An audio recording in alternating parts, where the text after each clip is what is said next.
नमस्कार साथियों, मैं सीमा गुप्ता आज आप सभी के बीच अत्यंत ही महत्वपूर्ण विषय पर चर्चा करने वाली हूँ। और वह विषय है भारत के भूगोल के संबंध में कि किस प्रकार से आप भारतीय भूगोल विषय पर तैयारी करें कि आप मैक्सिमम क्वेश्चन सही कर पाए। और ये प्रयास होगा आज के चर्चा में कि आप न सिर्फ मैक्सिमम क्वेश्चन सॉल्व करें बल्कि 100% ज्योग्राफी से रिलेटेड क्वेश्चन की आप सही करें। तो आइए जानते हैं वो रणनीति जो स्वयं मेरे द्वारा अपनाया गया था। साथियों, मैं फिर आप सभी से कहूँगी कि यदि आप जियोग्राफी की तैयारी करते हैं तो सबसे महत्वपूर्ण है मानचित्र पर अपना कमांड को एकदम स्ट्रॉन्ग करना। जब आप मैप से रिलेटेड अध्ययन पर अपने कमांड को स्ट्रॉन्ग करते हैं तो साथियों आप रियलाइज़ करेंगे कि आपके लिए ज्योग्राफी बहुत ही इजी हो गया है। उसका कारण है साथियों कि लगभग 80% जो क्वेश्चन ज्योग्राफी से होते हैं वो मैप से रिलेटेड होते हैं। जैसे मानिए भारत के भूगोल का जो टॉपिक है क्षेत्रफल, भारत के राज्य केंद्र शासित प्रदेश, भारत की झील, पहाड़ियाँ, पठार, तटीय प्रदेश और द्वीपीय आदि जितने भी ये जो टॉपिक मैं आप सभी के बीच बता रही हूँ, ये टोटल कैसे सॉल्व होगा। ये टोटल के टोटल साथियों इस टॉपिक पर 100% की आपकी तैयारी मैप से ही होती है। जो भी क्वेश्चन इस टॉपिक से पूछे जाते हैं वो मैप से ही रिलेटेड होते हैं। और यदि आप मैप से अध्ययन बेहतर तरीके से किए रहते हैं तो आप ज्योग्राफी में मैक्सिमम क्वेश्चन सॉल्व करते हैं साथियों। तो साथियों जानते हैं कि कौन सा मानचित्र आपके लिए सबसे बेहतर होगा। तो सबसे पहले आप सभी को मैं बताऊं कि जब आप ज्योग्राफी से संबंधित तैयारी के क्रम में मानचित्र का अध्ययन कर रहे हैं तो सबसे पहले आप वाल मैप इंडिया का लीजिए। कौन सा? फिजिकल और पॉलिटिकल दोनों मैप आप एक साथ रखिए। ठीक, क्या करें कि जहां आप पढ़ते हैं वहां पे उसको वाल पर अच्छे से उसको फिट कर लीजिए। उसके बाद क्या करिए कि हर एक लोकेशन को अच्छे से लोकेट करिए और जो भी मैं आप सभी को टॉपिक बताई हूँ उसको एक एक टॉपिक को आप कलर करिए। जैसे मान लीजिए मेरे द्वारा बताया गया है क्षेत्रफल। ठीक, तो अब आप मैप उठाइए, जो भी आपके पास मैप है, चाहे वो टीटी के हो, ऑक्सफोर्ड हो, वाल मैप हो। ठीक है, वाल मैप भी आप देखेंगे तो उसमें हर जगह किनारे आपके एक जगह नीचे टोटल क्षेत्रफल के बारे में बताया गया कि इतना क्षेत्रफल, इतना क्षेत्रफल। और देखने से भी समझ में आ जाता है साथियों कि किस राज्य का क्षेत्रफल सर्वाधिक है, कौन सा ऐसा राज्य है जिसका तटीय क्षेत्र सर्वाधिक है, किसका न्यूनतम है, कितने राज्यों की सीमाएं कितने राज्यों से लग रही है, कितने राज्यों की सीमाएं किन किन देशों से लग रही है, ऐसे कितने राज्य हैं जिनकी सीमा एक से अधिक देशों से लग रही, आदि तमाम जो प्रश्न है वे सारे आप मानचित्र से ही करेंगे। तो ये आप कैसे कमांड करेंगे, ये सबसे ज़्यादा महत्वपूर्ण है।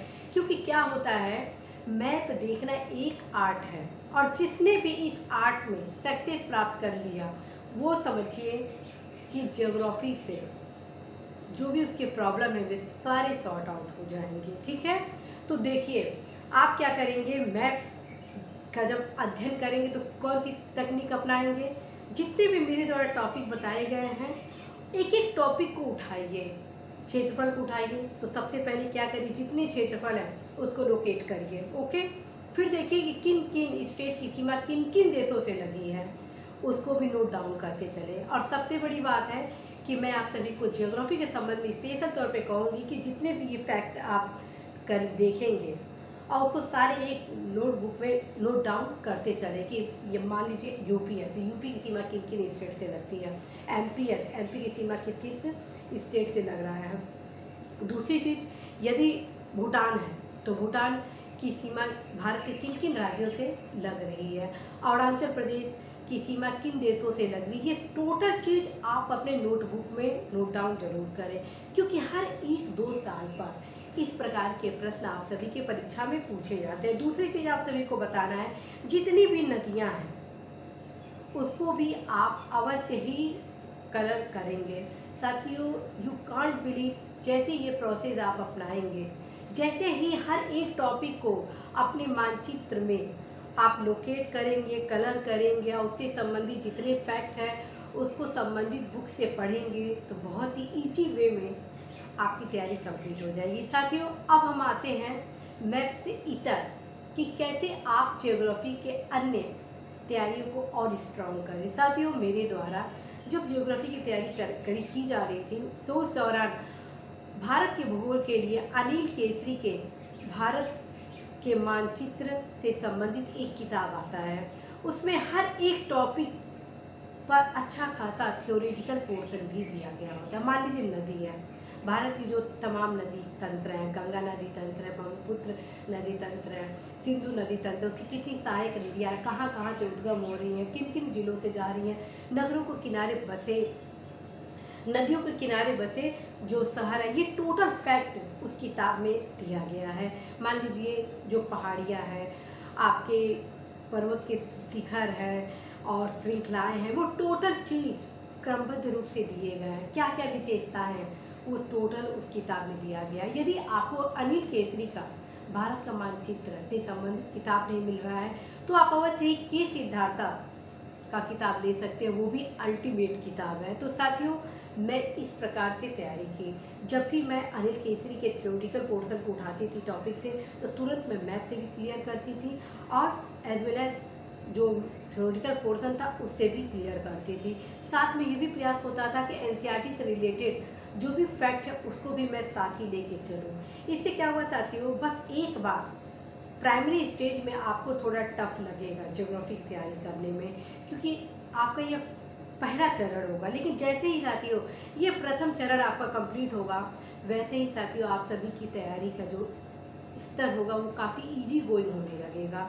उसका कारण है कि आप पहले चरण में ही लगभग 50% फैक्ट एंड कॉन्सेप्ट क्लियर कर चुके होंगे और जब आप सेकेंड वे में जाएंगे तो निश्चित रूप से साथियों आप बहुत ही इजी वे में ज्योग्राफी में कमांड कर लेंगे। तो साथियों, ये तकनीक है मेरे द्वारा ज्योग्राफी की तैयारी में। यदि इस तकनीक को आप अपनाते हैं तो निश्चित रूप से साथियों आप सफल होंगे। फिर से मैं बताती हूँ, ऐसा कोई भी मार्केट में बुक्स नहीं है जो ज्योग्राफी पे आपको बेहतर कमांड को दिला दे। जब तक आप ज्योग्राफी पर स्वयं परिश्रम नहीं करेंगे। फिर से मैं बताऊंगी साथियों, ज़्यादा पुस्तकों का अध्ययन करना इस परीक्षा के लिए बिल्कुल उचित नहीं है। उसका कारण है साथियों, आप जो पढ़ें अच्छे से पढ़ें, क्योंकि आपके जो विषय हैं सामान्य अध्ययन वो एक व्यापक विषय है। हर एक सब्जेक्ट आप सभी के लिए बेहद खास है। हर सब्जेक्ट पे आप सभी को एक अच्छे से कमांड बनाना होगा, इसलिए आप सभी अवश्य ही ज्योग्राफी के लिए मैप से अध्ययन जरूर करेंगे। दूसरी चीज़ मैं आप सभी को बताऊं साथियों, मेरे द्वारा आप सभी के बीच ज्योग्राफी से रिलेटेड भी तमाम महत्वपूर्ण टॉपिक बताए जा चुके हैं भारत से रिलेटेड, कि कौन कौन से टॉपिक अत्यंत ही महत्वपूर्ण है और प्लस किस किस टॉपिक से किस प्रकार के क्वेश्चन बनते हैं और पैटर्न के संबंध में भी आप सभी से चर्चा की जा चुकी है। तो आप अवश्य इस चीज़ को आप अपनाएं। साथियों, जैसा कि आप सभी अवगत है कि इस दौरान जो कोविड का काल चल रहा है, इस काल में यदि आप आराम से घर पे रह के अपने स्टडी पे टोटल फोकस करें तो निश्चित रूप से साथियों आप सामान्य अध्ययन पर बेहतर कमांड बना सकते हैं। क्योंकि जो भी ऑथेंटिक फैक्ट हैं वे फैक्ट आपको कहाँ से मिलेंगे, जो भी ऑथेंटिक कॉन्सेप्ट है वो कहाँ से मिलेंगे, पुस्तक से मिलेंगे। अब मैं ऑलरेडी बता चुकी हूँ कि ज्योग्राफी के लिए सबसे बेस्ट यदि कोई पुस्तक है तो वो है एनसीईआरटी। और एनसीईआरटी का जो ओल्ड एनसीईआरटी का जो पुस्तक है वो अल्टीमेट है, उसका कोई स्कोप नहीं है। ओल्ड एनसीईआरटी में साथियों जितने भी थ्योरेटिकल पोर्शन है वो इतनी इजी लैंग्वेज में बताया गया है कि आप बहुत ही सहजता के साथ हर कॉन्सेप्ट क्लियर कर लेंगे। मानसून क्या है, जलवायु क्या है, वर्षा कैसे कैसे बढ़ता है, कैसे नदियों का प्रवाह होता है, कैसे बाढ़ आता है, विभिन्न प्रकार की आपदाएं, सब कुछ एनसीईआरटी में बहुत ही अच्छे प्रकार से बताया गया है। कैसे भूकंप का उद्गम होता है आदि सब कुछ बहुत ही इजी वे फॉर्म में बताया गया। तो आप अवश्य ही एनसीईआरटी का अध्ययन ज्योग्राफी के अध्ययन के लिए करेंगे। साथियों, साथ में आप सभी को यह भी बताना है कि जो भी मैं टॉपिक वाइज टेस्ट सीरीज आप सभी के बीच ला रही हूँ, आप सभी के परीक्षा के दृष्टिगत ला रही हूँ, तो आप अनिवार्य रूप से टेस्ट सीरीज को जरूर ज्वाइन करेंगे, क्योंकि हर एक टेस्ट सीरीज में जो टॉपिक मेरे द्वारा लाया जा रहा है वो आपको बताया जा रहा है कि इस टॉपिक से संबंधित तैयारी आप कैसे करें। तो उस वे में यदि आप उसको फॉलो करते हैं तो निश्चित रूप से साथियों आप सभी को अतिरिक्त परिश्रम करने की आवश्यकता बिल्कुल नहीं होगी। आप सही दिशा में यदि तैयारी करेंगे तो कहा जाता है कम समय में भी आप एक लार्ज प्रिपरेशन कंप्लीट कर लेंगे। तो आप अवश्य ही जितने भी टॉपिक वाइज टेस्ट सीरीज मेरे द्वारा आप सभी को प्रोवाइड कराया जा रहा है उसका आप अनिवार्य रूप से अध्ययन करिए। निश्चित रूप से साथियों आप सफल होंगे। साथियों ज्योग्राफी का जो सब्जेक्ट है वो काफ़ी इजी सब्जेक्ट है, बशर्ते कि आप राइट वे में जा रहे हो। तो आप अवश्य ही सही दिशा निर्देश में अपनी तैयारी को करें और मानचित्र पर ज़्यादा से ज़्यादा फोकस करें। जितने भी मेरे द्वारा टॉपिक बताए गए हैं आप सभी को उसे अभी तुरंत देखिए और जितने टॉपिक बताया गया है हर एक टॉपिक को आप मानचित्र में देखिए और जब मानचित्र में देख लीजिए तो उसको लोकेट भी जरूर करिए। फिर उसके बाद उस टॉपिक से रिलेटेड जो थ्योरेटिकल पोर्शन है उसको एनसीईआरटी से पढ़िए। और यदि आपके पास एनसीईआरटी इस समय नहीं है तो आप जिस भी पुस्तक से पढ़ाई कर रहे हैं उस पुस्तक से आप पढ़ सकते हैं, क्योंकि ज्योग्राफी के लिए सबसे इम्पॉर्टेंट है मानचित्र का अध्ययन। तो मैं आप सभी को कहूँगी कि यदि अभी भी आप मानचित्र का अध्ययन नहीं किए हैं तो प्रत्येक दशा में मानचित्र से संबंधित किताब की व्यवस्था कर लें, क्योंकि without map reading you can't achieve maximum number geography subject. Then friends आप अवश्य ही ज्योग्राफी पर कमांड करने के लिए मानचित्र का अध्ययन करेंगे। साथियों इसी आशा विश्वास संदेश के साथ मैं सीमा गुप्ता आप सभी से विदा लेती हूँ कि आप अवश्य ही ज्योग्राफी में जो मेरे द्वारा गाइडेंस आप सभी को दिए जा रहे हैं उसका आप अवश्य ही फ़ायदा उठाएंगे। और मुझे पूरा भरोसा है साथियों कि आप निश्चित रूप से अपने लक्ष्य में सफल होंगे। ढेर सारी शुभकामनाएं आप सभी को। नमस्कार।